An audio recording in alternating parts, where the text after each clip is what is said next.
Bismillahirrahmanirrahim. Assalamualaikum warahmatullahi wabarakatuh. Alhamdulillah, alhamdulillah, alhamdulillahirabbil alamin. Wassalatu wassalamu ala asrofil anbiya'i wa mursalin wa ala alihi wa ashabihi ajmain amma ba'd. Qala Allah Ta'ala fil Qur'anil Karim, a'udzubillahi minasyaitonir rajim. Bismillahirrahmanirrahim. Alhaakumut takatsur hatta zurtumul maqabir. Kalla saufa ta'lamun, tsumma kalla saufa ta'lamun illa ayat. Sadaqallahul azim, sadaqan nabiyil karim, wa nahnu ala zalika minasyahidin wa syakirin. Alhamdulillahirabbil alamin.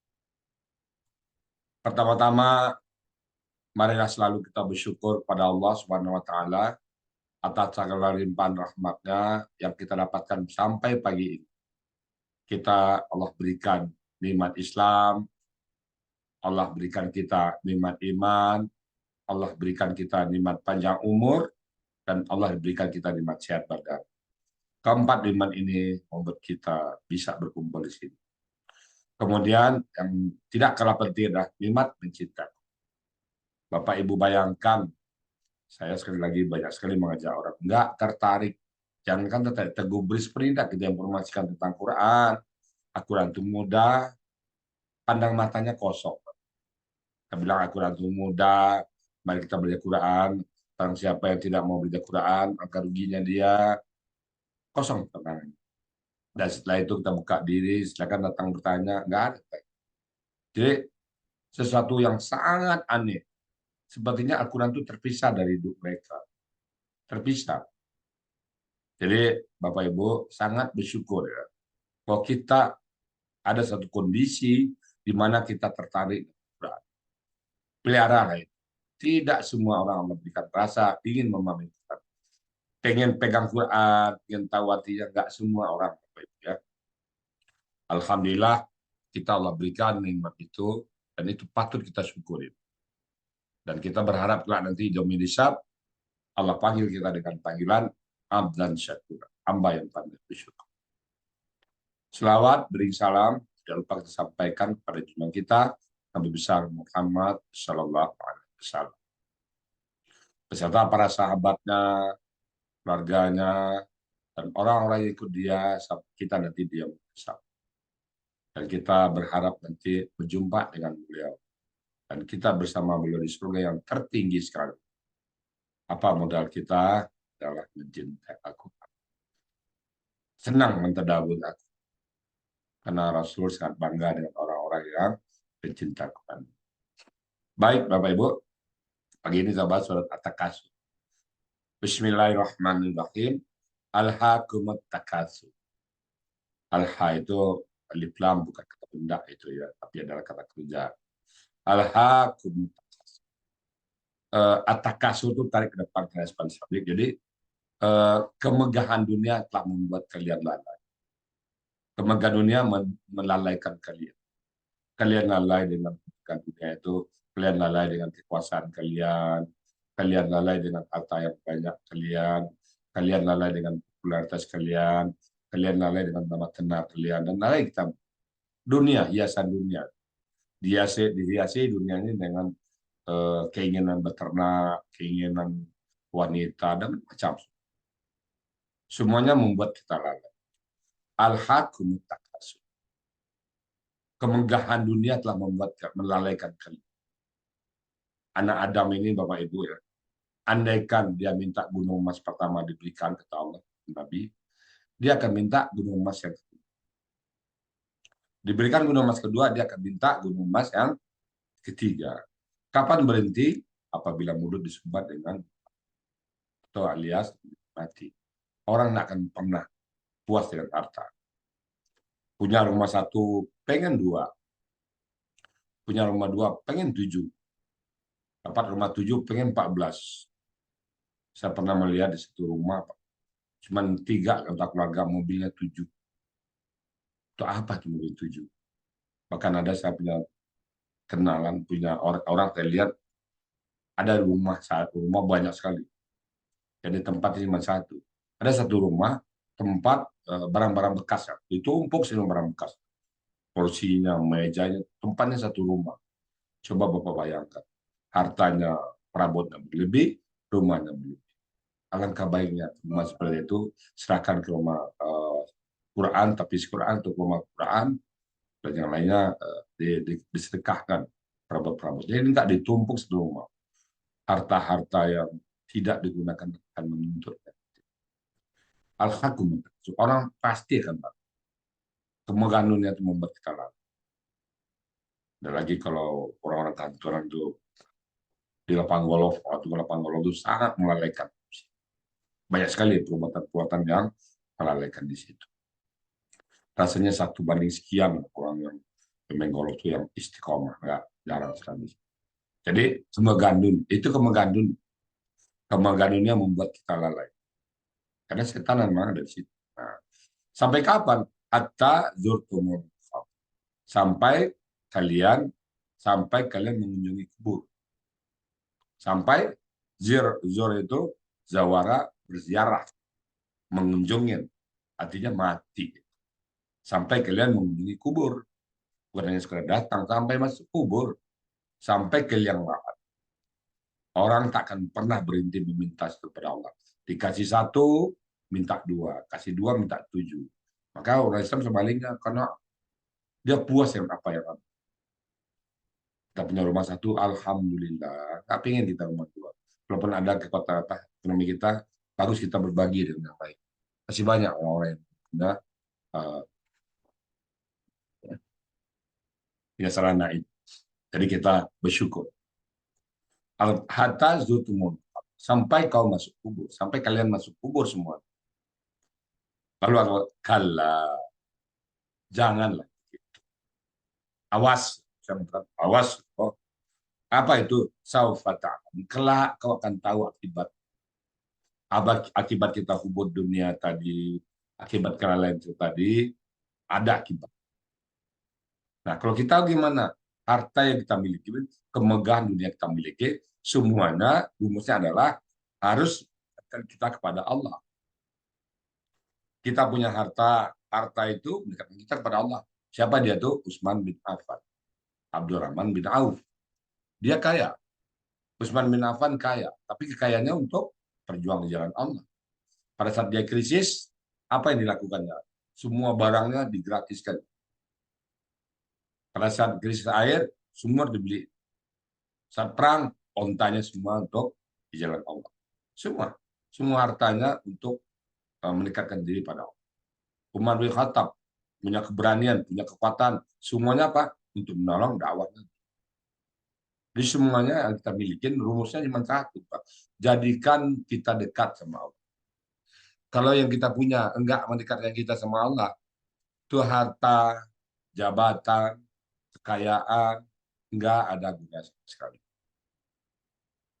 Jadi apa tadi rumusnya? Semua yang kita miliki, apakah itu ilmu, apakah itu harta, apakah itu jabatan, kekuasaan, jangan sampai membuat kita jauh dari Allah. Kalla saufa ta'lam. Janganlah begitu. Awas loh, kelak kamu akan tahu akibat. Diulang lagi, semua itu penekanan. Kemudian kalla saufa ta'lam. Janganlah itu kalian semuanya, kata Allah. Kelak kau akan tahu akibatnya nanti. Akibat dari bermegah-megah di dunia itu. Kalla saufa ta'lam. Nah kemudian, kalla, janganlah. Berapa kali kata kalla? Kalla, kalla, kalla. Kalla itu awas. Janganlah begitu. Kalla, lau ta'lamuna. Janganlah begitu. Kelak kau akan tahu nanti akibatnya dengan ilmu yakin. Dengan keyakinan melihat sendiri. Kemudian, la tarawunal jahim. Kenapa didekatkan? Sungguh engkau akan melihat nanti neraka jahim. Neraka jahim. Kemudian kemudian kalian akan melihat dengan mata yakin, dengan mata sendiri kalian akan melihat nanti. Akibat dari kelalaian tadi. Artinya bahasa lain ini adalah masuk neraka. Kemudian terakhir latus alunna yauma izin. Kemudian kalian akan ditanya nanti sungguh pada hari di mana tentang semua nikmat Allah. Nikmat semua ditanya. Tidak ada satupun nikmat yang tidak ditanya. Nikmat yang ada di tubuh kita aja. Nikmat mata kita, untuk apa kita gunakan? Nikmat telinga kita, untuk apa kita gunakan? Nikmat kaki ini untuk apa? Apa kaki ini dibawa ke tempat main biliar mulu, atau tempat diskotik, atau ke masjid? Ditanya. Mulut ini kita gunakan untuk bergunjing kah? Atau untuk eh, berdakwah? Semua ditanya. Itu diri kita. Di harta, semua ditanya. Di mana dapat harta, kemana dipergikan. Ditanya semua. Nggak ada satupun yang ditanya. Jabatan kita ditanya. Bagaimana kita memperoleh jabatan tersebut dan bagaimana kita mengambil keputusan-keputusan. Semua ditanya. Kecantikan kita, di mana kita gunakan. Jadi pada intinya, kalau tidak yang kita miliki tidak mendekatkan diri kita kepada Allah, maka percumalah, sia-sialah apa yang kita miliki. Tapi kalau apa yang kita miliki betul-betul mendekatkan diri kita kepada Allah, itulah yang berkah.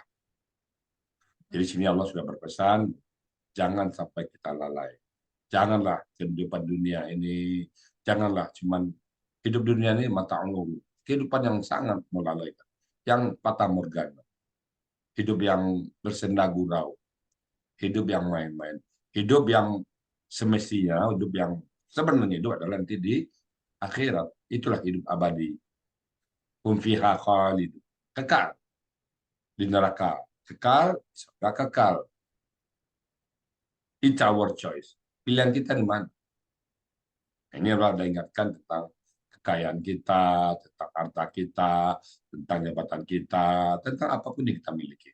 Jangan sampai melalaikan kita kepada Allah. Jangan sampai melalaikan sholat kita. Kasihan ya, punya perusahaan 7, sholatnya sering lalai. Jadi pejabat, malah sholat. Jadi orang yang populer, public figure, banyak yang nggak melakukan ibadah-ibadah wajib. Nah, kita sekali lagi, Bapak Ibu, Allah diingatkan, rumusnya cuma satu. Tadi gimana rumusnya? Jadikan semua yang kita miliki, apakah itu pekerjaan harus halal, menjadikan kita dekat sama Allah. Apakah itu jabatan, apakah itu kekayaan, hanya satu tujuan kita, wa ma khalaqul jinna wal insan liya'buduni. Tidaklah kuciptakan jin dan manusia kecuali menyembah kepada. Itulah yang dapat kami sampaikan pada pagi ini. Semoga ada manfaatnya. Apabila terjadi kekeliruan dan kesalahan, saya mohon dibukakan pintu maaf sebesar Anda. Silakan kita diskusikan barang 5 menit lagi masih ada waktu sebelum kita sahur. Silakan, ada yang mau bertanya tentang ayat ini? Bu Sispa, silakan bertanya. Atau Iya, ditambahin? Bu ya. Enggak, mungkin saya tanya aja nih Bu ya. Ya, Untuk apa namanya selama Ramadan ini terutama kegiatan-kegiatan yang apa ya, yang terus mendekatkan kita dengan Al-Quran seperti yang di Al-Hasani ini eh, sangat banget membantu untuk kita terus mempelajari. ya, Nah, eh, berhubungan dengan ayat ini, bagaimana kita melepaskan keduniaan ya Bu ya. ya, Bagaimana kita benar-benar bisa eh, mendekatkan diri, melepaskan rasa keinginan duniawi itu yang gimana ya Bu ya supaya kita benar-benar lepas dari kehidupan. Maksudnya kita tetap di dunia tapi kan tidak tidak duniawi lagi lah gitu yang kita inginkan. Itu aja sih Bu ya. ya. Ya kita tetap hidup di dunia. Cuma kuncinya satu tadi ya. Kita tidak mengejar. Kalau kita dekat kata orang tua kita dulu, kalau kita tanam padi, rumput tumbuh. Kita tanam rumput, padi nggak tumbuh. Kita kejar dunia, akhirnya kita nggak dapat. Tapi kalau kita kejar akhirat, dunia pasti ikut. Jadi apa? Orientasi kita adalah ke akhirat. Kalau orientasi kita kayak ini ikut semua. Jadi apapun kondisi kita di dunia ini, kita nggak ada masalah. Kita kaya, alhamdulillah kekayaan kita jadi alat bagi kita, kendaraan bagi kita, bukan tujuan akhir. Orang kadang-kadang kekayaan itu tujuan akhir. Dengan kekayaan segala dilakukan untuk mendapatkan harta, berantem sama saudara, mau mereka. Nah, itu bagi kita bukan berantem sama saudara, hal yang haram-haram. Nah, itu yang membuat jauh, itu hukum dunia. Kalau kita enggak, kita orientasi kita ke akhirat. Dunia ini tempat terminal sementara. Apa kata Nabi? Dunia ini bagaikan kita bernyebrang jalan, nyebrang aja. Ada nggak orang di tengah jalan untuk ingin berlama-lama? Kan mungkin cepat-cepat itu kan, nyebrang, seret. Nah, itulah kehidupan dunia kita. Atau seperti kita berenang di sebuah pohon, kepanasan, dalam perjalanan berhenti, jalan lagi kan. Kan nggak ada orang yang ingin berlama-lama di bawah sebuah pohon. Kehidupan dunia ini sebentar, sangat kilap. Kalau kita mungkin kita coba kita lihat ke bawah yang usianya pendek, katakan amuba, ada binatang yang usia 2 jam. Kalau yang kita lihat kucing, nah kucing itu usianya berapa? 3 tahun, 4 tahun. Di mata dia udah panjang usianya. Tapi kita lihat sebentar amat kucing 3 tahun. Kita melihat saya waktu kecil dulu, mungkin kucing saya kecil dulu nggak ketemu lagi sekarang. Udah kucing keberapa? Kalau dia beranak turun keberapa? Saking pendek. Yang kucing, nah kita di mata malaikat sebentar. Hidup kita nggak sampai 15 menit. 1 tahun 1000, 1 tahun di akhirat, 1 hari 1000 tahun.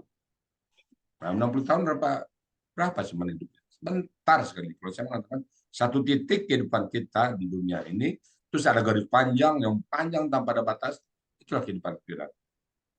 What's that? Apa yang kita cari di dunia ini? Kita yakin ini tempat kita berjuang, bukan tempat kita bersenang.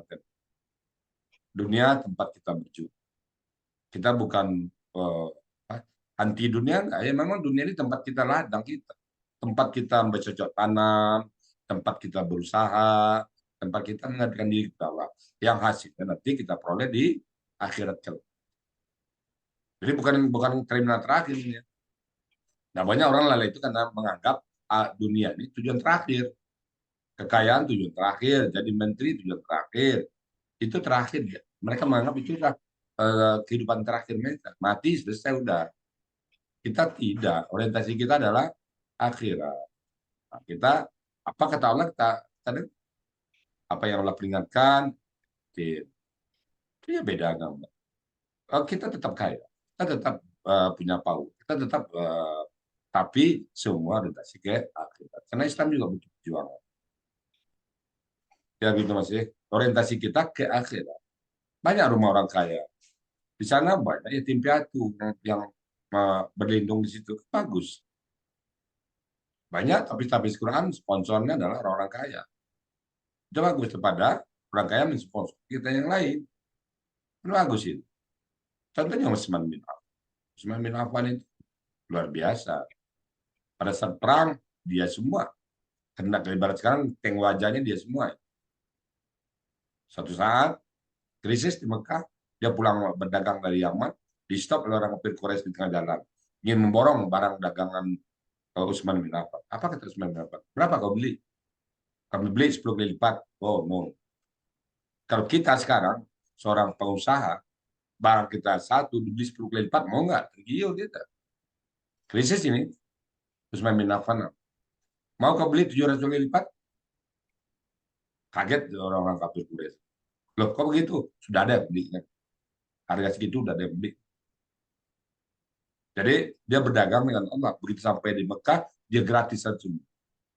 Bagi-bagi gratis. Akhirnya nggak krisis lagi. Itulah kekayaan dia. Digunakan untuk mendekatkan diri kepada Allah.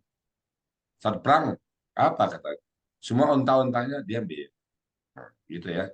Jadi kekayaan dunia kita, alangkah baiknya kita punya kekayaan dunia untuk jalan Allah. Mendekatkan kita. Jalannya untuk mendekatkan kita kepada Allah. Itu aja.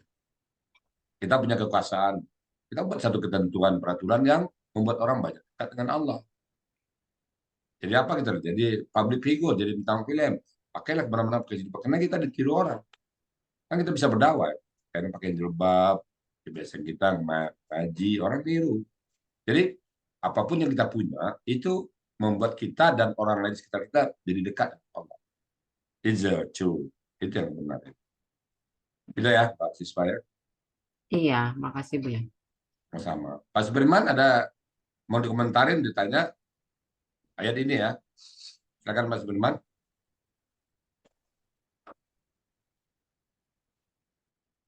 Ada Pak Sudirman? Udah mic-nya masih tutup. Mic-nya ketutup. Mic-nya. Ah, Oh ya, silakan. ada perbedaan rezeki sama harta, kata Buya. Ya, Ya, kalau rezeki itu apa yang kita manfaatkan dan apa yang kita gunakan. ya, Kalau harta belum tentu menjadi rezeki kita. ya, Mungkin menjadi rezeki polisi, menjadi ya, rezeki jaksa, menjadi rezeki dokter. Kalau rezeki, kalau harta kita diminta dipertanggungjawabkan ya, dan semuanya. mana dan kemana. Ya, Ya, kalau rezeki yang halal itu dia menjadi pahala. ya. Ya, gimana tuh? Ya, Oke. Kata Nabi, harta itu hanya tiga. Pertama, yang kita makan. Habis dia menjadi tenaga, jadi ampas. Itu yang kita makan. Itulah harta kita. Yang kedua yang kita pakai, baju kita, peci kita, kacamata kita, rumah kita, yang kita pakai usang. Hanya itu dua harta. Yang ketiga apa? Yang kita infakkan, yang kita sedekahkan, inilah harta yang membantu kita nanti di yaumul hisab. Tiga aja. Sisanya nggak kita yang punya.